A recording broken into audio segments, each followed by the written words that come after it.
Hello my dear friends, कैसे हैं आप। उम्मीद करती हूँ आप अपने परिवार में बहुत ही खुश होंगे और स्वस्थ जीवन बिता रहे होंगे। मेरे इस channel beautiful life with Reena में आपका बहुत बहुत स्वागत है।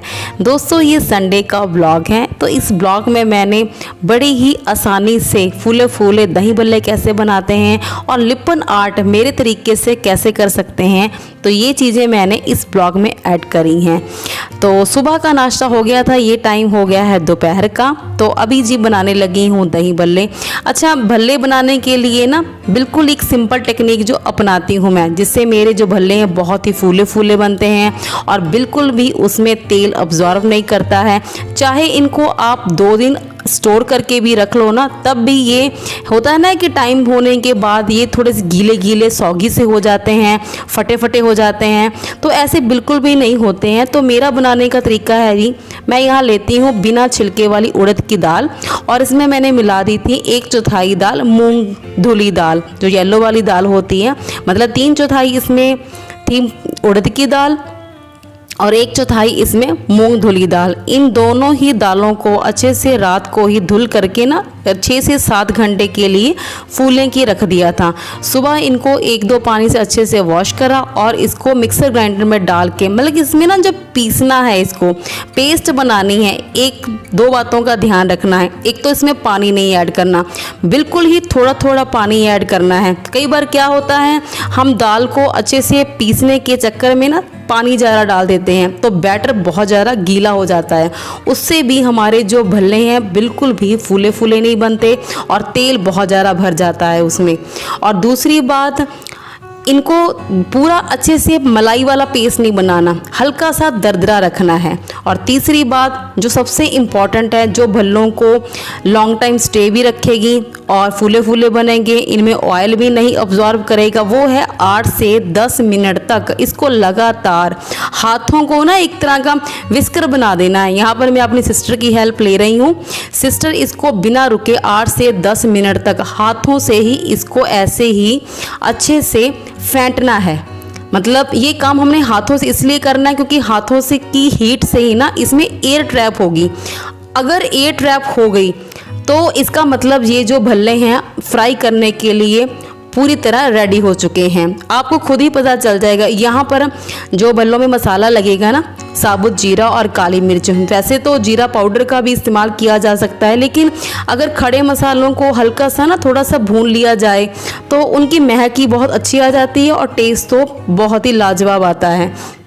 तो जो बैटर था दाल को पीसने के बाद, अब ये डबल हो गया। 8 से 10 मिनट तक हाथ तो दुखने लग जाएंगे, लेकिन ये जो बैटर बनेगा ना बहुत अच्छा बनेगा, बहुत ज़रा फ्लफ़ी फ्लफ़ी हो जाएंगे। ऐसा बैटर बनेगा जैसे वो केक के ऊपर क्रीम स्प्रेड करते हैं ना, जो मलाई और चीनी को विस्क करके बनती है, वैसे वाली सेम कंसिस्टेंसी इसकी बन जाएगी। और चेक करने का वही पुराना तरीका है, जितना भी बैटर लो, चाहे थोड़ा लो चाहे ज़्यादा लो, बस थोड़ा सा इसको पानी पर डाल के देखना है कि फ्लोट कर रहा है कि नहीं। अगर फ्लोट कर रहा है, इसका मतलब ये जो भल्लों का बैटर है ना पूरी अच्छे से तैयार हो गया फ्राई करने के लिए।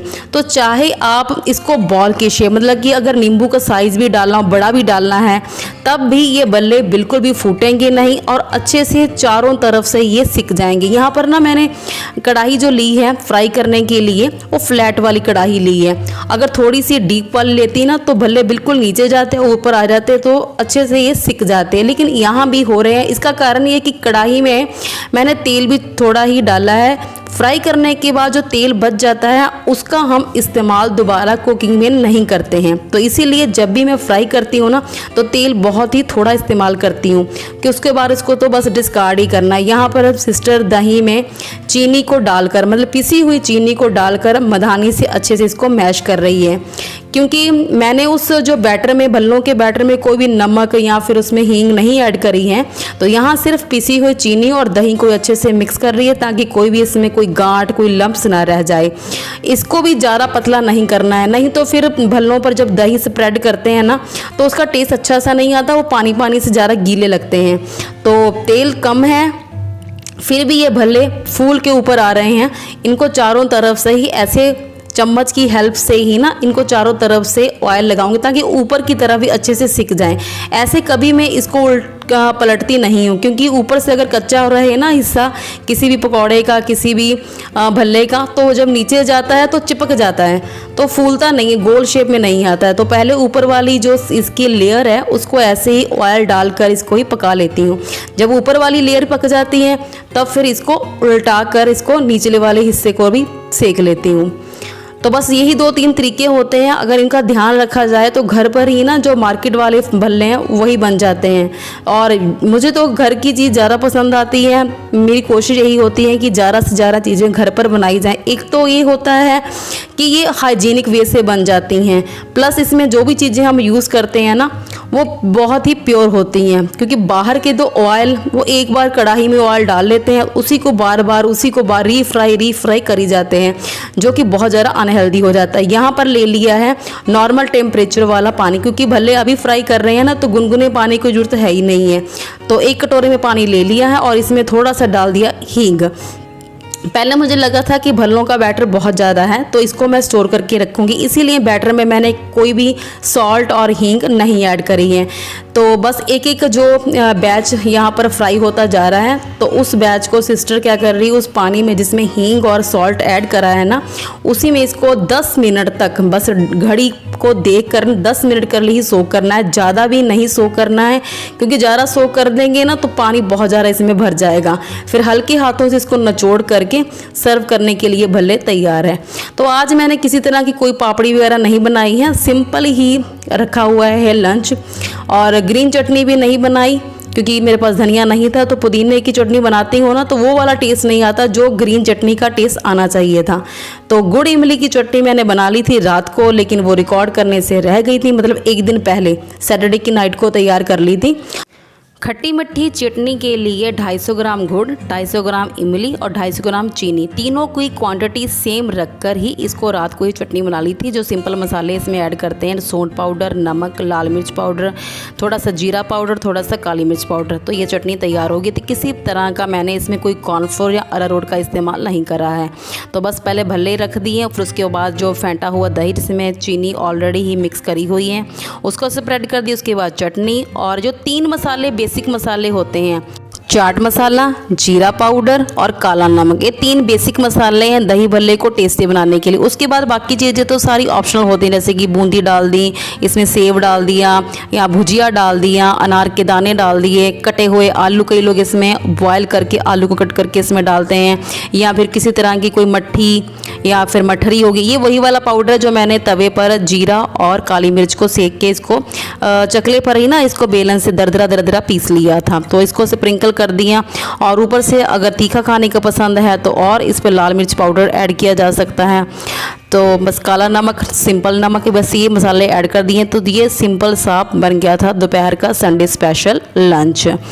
तो ये उसके बाद फिर मुझे तो करनी थी क्राफ्टिंग, क्योंकि मैंने ना अब क्राफ्टिंग का काम काफ़ी तो मैं छुट्टी वाले दिन ही कंप्लीट कर लेती हूँ, क्योंकि स्कूल से आकर तो एक तो एनर्जी भी नहीं रहती और एक टाइम भी नहीं रहता, क्योंकि जो रूटीन वाले काम है ना वो तो फिक्स्ड ही हैं, वो तो करने ही करने हैं, वो टस से मस नहीं होने वाले हैं। हाँ, उनमें हम थोड़ा थोड़ा टाइम चुरा सकते हैं, लेकिन वो पॉसिबल नहीं हो पाता जब तक हमको ना थोड़ा सा लगे ना क्राफ्टिंग का काम कंप्लीट नहीं हुआ तो दूसरे काम जो घर के नॉर्मल काम होते हैं वो शुरू हो जाते हैं। तो ये जी हमारी रेडी हो गई दही भल्ले की प्लेट। ऐसी ही मैंने सब फैमिली मेम्बर्स के लिए तैयार करी, लेकिन वो जो नीचे आपको दिख रही है ना वो प्लेट्स बच्चों के लिए रेडी करी हैं। तो उन्होंने कहा था हमारी प्लेट्स में अगर दही भल्ले वाली मट्ठी नहीं है या मठरी नहीं है तो आप वो निमकी ऐड कर दीजिए। तो ये सूजी के मैंने मठरी बनाई थी पिछले हफ्ते, तो वो पड़ी थी, वो मैंने इसमें ऐड कर दी थी, तो ये भी हेल्दी हैं। तो ये हो गई थी हमारा सिंपल सा लंच रेडी। तो उसके बाद जी फिर हम लोग बैठ गए थे लिपन आर्ट करने के लिए। देवांशी भी कह रही थी कि मैं आपके साथ काम करवाऊंगी, तो मैंने उसको कहा कि पहले तो अपनी स्टडी कर ले, उसके बाद ही फिर मेरे साथ बैठना। तो ये ना MDF के बोर्ड हैं, जैसे कि मैं बिगिनर हूँ लिपन आर्ट के लिए, मैंने अपने तरीके से ही सीखा है कि कैसे ही लिपन आर्ट को इजीली वे से कर सकते हैं और कम टाइम में कर सकते हैं। तो इसीलिए मुझे लगा कि अगर इसका जो बेस है वो अच्छा होना चाहिए, तभी जो लिपन आर्ट की जो कला है ना वो खिल के आएगी। तो इसके लिए मैंने ना ये छोटे छोटे वाले MDF बोर्ड है ये ऑनलाइन मंगवा लिए थे, 6 पीसेज हैं। तो अभी जो अनबॉक्सिंग कर रही हूँ ये मंगवाया है मैंने ऑनलाइन ही।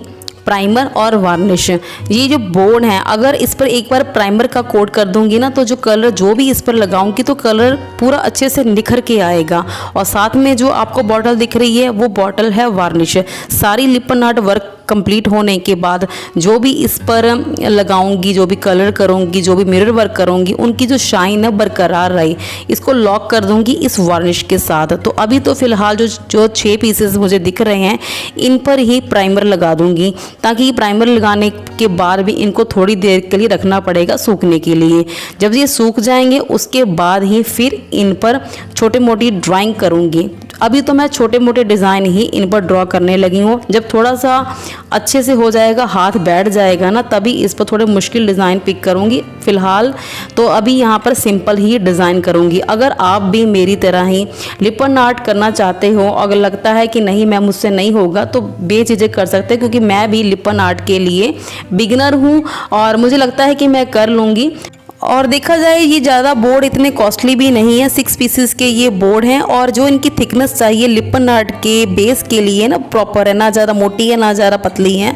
तो ये ज़्यादा जो प्राइमर मंगवाया हुआ है या जो इसका जो मोल्डेड जो सामान है लिपन आर्ट में क्या क्या यूज़ होता है, वो ज़्यादा इतना कॉस्टली भी नहीं है। और कुछ सीखने को मिल रहा है, घर भी बहुत अच्छे से डेकोरेट हो जाएगा और आपका जो टाइम है वो भी प्रोडक्टिव कामों में ही यूटिलाइज हो रहा है। तो इससे अच्छी बात और क्या हो सकती है कि आप कुछ ना कुछ सीख रहे हो और ये आपके लिए इंस्पायरिंग वाला है, मोटिवेटिंग है, और आप अपना जो काम है वो प्रोडक्टिव कामों में लगा रहे हो। तो ये आप ऐसे अपने आप को इंस्पायर कर सकते हो और अच्छे कामों के लिए। तो ऐसे मैंने जो 6 बोर्ड थे सारे इनको प्राइमर लगा दिया, थोड़ी देर रख दिया इनको सूखने के लिए। जब ये सूख गए तो इसका जो नेक्स्ट प्रोसेस है वो है जी इसका, अब जो ये सर्कल हैं तो इनका ड्राइंग करने से पहले सेंटर फाइंड आउट करना पड़ेगा। बिना सेंटर फाइंड आउट किए कोई भी ड्रॉ इस पर नहीं कर सकते हैं। तो सेंटर फाइंड आउट करने के लिए मैंने इस तरीके को अपनाया है कि इसको पहले एक पेपर पर रख कर ना इसको एक निशान लगा ली, उसके बाद इसी के साइज़ का ही एक कागज़ कट कर लिया है। और कट करने के बाद इसको फिर मैंने चारों पीसेस में इसको फोल्ड कर लिया। उससे क्या होता है कि हेल्प हो जाती है, सेंटर बड़ी आसानी से मिल जाता है। जब एक बार सेंटर फाइंड आउट हो गया ना, तो कोई भी डिज़ाइन हो, चाहे वो मुश्किल वाला ही क्यों ना हो, तब भी हो जाता है। बस इसमें एक टेक्निकल तरीके से ही काम करना होता है। तो यहाँ पर कॉर्नर पर मैंने लगा लिया डॉट, ये सेंटर फाइंड आउट हो गया। उसके बाद मुझे चाहिए था कंपास, पेंसिल और स्केल। तो जितने जितने सेंटीमीटर का मुझे स्केल चाहिए, जितना जितना सर्कल मुझे चाहिए था, वो मैं यहाँ से स्केल से मेज़र करती गई। अभी तो मैंने बताया ना कि सिंपल ही डिज़ाइन ड्रॉ कर रहे हैं, क्योंकि अगर एक बार अच्छे से काम की शुरुआत हो गई ना, तो वो आपके लिए मोटिवेटिंग होगा। अगर काम ना स्टार्टिंग में ही अच्छा ना हुआ तो वो इतना आपको थोड़ी सी टेंशन सी हो जाएगी, अपने आप पर थोड़ा गुस्सा भी आएगा, ये कुछ करने लगी थी कुछ अच्छा से हुआ भी नहीं है। तो यहाँ पर मैंने सर्कल ड्रॉ करके सिंपल सी 8 पत्तियाँ डाल ली हैं। और बता रही हूँ मैंने फ्लावर वाले ही ज़्यादातर डिज़ाइन पिक कर रहे हैं, क्योंकि इस पर जो मोल्डेड को लगाना है ना वो थोड़ा सिंपल तरीके से हो जाएगा। तो यहाँ पर बस यही सी को ही ड्रॉ कर रही हूँ। अगर आप लिपन आर्ट में एक्सपर्ट हो तो आप कोई भी डिज़ाइन इस पर ड्रॉ कर सकते हो। बस ये है कि अच्छे से होना चाहिए, उसकी फिनिशिंग अच्छे से आनी चाहिए। तो इसीलिए मैंने बिल्कुल ही सिंपल डिज़ाइन ही पिक करे हैं। कहीं में सिर्फ छोटे सर्कल बड़े सर्कल ही ड्रॉ करे हैं, किसी में मैंने ऐसे ही फ्लावर्स पत्तियों वाले ही डिज़ाइन ड्रॉ करे हैं। तो ज़्यादा बताया ना डिफ़िकल्ट वाले डिज़ाइन मैंने चूज़ नहीं करे हैं। कंपास और डी की हेल्प से ना इसके सेक्शन डिवाइड हो जाते हैं। जितने सेक्शन डिवाइड हो जाते हैं ना, उससे काम करना आसान हो जाता है और जो भी डिज़ाइन बनेगा ना वो सिमेट्रिकल बनेगा, कहीं से कोई ज़्यादा बड़ा नहीं कोई ज़्यादा छोटा नहीं बनेगा। बस इस टेक्निक का ध्यान रखना होता है, तो फिर ये आसानी से बन जाते हैं। यहाँ पर मैंने भी कंपास से ही सारे सेक्शन डिवाइड कर लिए थे। तो यहाँ पर डी का इस्तेमाल कर रही हूँ, क्योंकि यहाँ पर मुझसे कंपास से हो नहीं रहा था। तो मैंने जितनी जितनी डिग्रीज पर इसको सेक्शन डिवाइड करना था ना, उसको मैंने डिवाइड कर लिया था। जैसे कि मुझे अगर 16 पत्तियां चाहिए तो उसको 360 से डिवाइड कर लिया था, कितनी कितनी डिस्टेंस पर इस डॉट को लगाऊं। तो ऐसे करके ही मैंने इस सारे ही डिज़ाइन को ड्रॉ कर लिया था। अच्छा, किसी फ्रेंड का ना मैसेज आया था कि उसने कहा था कि आपकी जो रूटीन लाइफ हम देखते हैं, चाहे मॉर्निंग रूटीन है चाहे इवनिंग रूटीन है, तो बड़ी हमको बोरियत फील होती है, क्योंकि आप तो सुबह शाम काम ही करते हो। तो आपकी लाइफ में कुछ एंटरटेनमेंट वाला है नहीं है? तो मैं उसको यही जवाब देना चाहती हूँ कि एंटरटेनमेंट का मतलब क्या होता है। एंटरटेनमेंट की जो डेफिनेशन है वो हर एक इंसान के पॉइंट ऑफ व्यू के अकॉर्डिंग वेरी करती है। एंटरटेनमेंट का मतलब होता है जो चीज़ आपको प्लेजर फील करवाए, जिसमें आपको मज़ा आए। तो मुझे इन कामों को करके ही मज़ा आ रहा है, मुझे यही सूदिंग लगते हैं, इनमें ही प्लेजर फील होता है। तो मुझे नहीं लगता है, हो सकता है कि हाँ आपको ये काम अच्छे नहीं लगते होंगे, आपको वैसे वाले काम पसंद होंगे जिसमें कोई प्रोडक्टिव काम तो नहीं हो रहा है, आपको ऐसे ही टाइम बिताना अच्छा लग रहा हो। मुझे होता है कि टाइम तो बिताना है, टाइम स्पेंड तो करना है, लेकिन कुछ ऐसा करना है, कुछ क्रिएटिव करना है, कुछ ऐसा प्रोडक्टिव काम करना है जिसको करने से, सीखने से मुझे और मेरी जो लर्निंग कैपेसिटी है, लर्निंग है, वो मेरी इम्प्रूव हो। तो इसलिए मैं इन कामों में अपना टाइम स्पेंड करती हूँ। तो एक बार बस फिर बोर्ड पर डिज़ाइन ड्रॉ कर लिया, फिर उसके बाद यूज़ होगा यहाँ पर क्ले का। क्ले होती है, स्पेशल आती है इस लिपन आर्ट वर्क करने के लिए, फेविक्रिल की। इसमें से ना दो बेसिस निकलते हैं, दो तरह की क्ले निकलती है एक्चुअली। तो एक होती है बेस वाइट कलर वाली, आपको जो वीडियो में शो हो रही है, और दूसरा वो दिख रही है ब्राउनिश वाली, ये होता है हार्डनर। इन दोनों ही क्ले को ना आपस में अच्छे से मिक्स करना होता है, अच्छे से पूरा मिला लेना है। मिलाने के बाद फिर किसी भी रोलिंग बोर्ड पर, जैसे कि मेरे पास ये पत्थर का बोर्ड है, इसी पर ही ना इसको हाथों की सहायता से ना इसको अच्छे से पतली पतली लेयर सी क्ले की बनानी। बीच में टूटेंगी तो कोई बात नहीं है, जितना पतला हो सके इसको हाथों से मसलते हुए सॉफ्टली क्ले की रोलिंग को इस पर स्प्रेड करते जाना है। इससे पहले ना मैंने यहाँ पर गम जो यूज़ करी थी वो भी फेविक्रिल वाली है, लिपन आर्ट वर्क वाली है। ये फैब्रिक ग्लू होती है, आम ग्लू से थोड़ी सी अलग होती है, क्योंकि जो आम ग्लू होती है ना फेविकोल वाली, वो वाइट रह जाती हैं। तो वो जब डिज़ाइन बन के तैयार होता है लिपन आर्ट का, तो वो वैसे ही वाइट वाला दिखता रहता है, और जब उस पर पेंट भी करते हैं ना, कोई कलर इस पर लगाते हैं, तो वो अच्छे से लगता नहीं है। तो इसीलिए जो स्पेशल आती है ये फेविग्लू, इसी के लिए फैब्रिक ग्लू होती है। तो जहाँ जहाँ भी मैंने ड्रॉ करा हुआ है पेंसिल से, उस पर इसको पतली सी लेयर करते हुए इसको लगाते जाऊंगी। तो ऐसे करके मैंने शुरुआत करी लिपन आर्ट वर्क की। तो शाम को जी मैंने बनाया था फिर वनीला फ्लेवर वाला ये केक, बहुत अच्छा बन के तैयार हुआ था। रेसिपी इसकी प्रॉपर्ली रिकॉर्ड नहीं कर पाई थी, नेक्स्ट टाइम ज़रूर रिकॉर्ड कर पाऊँगी।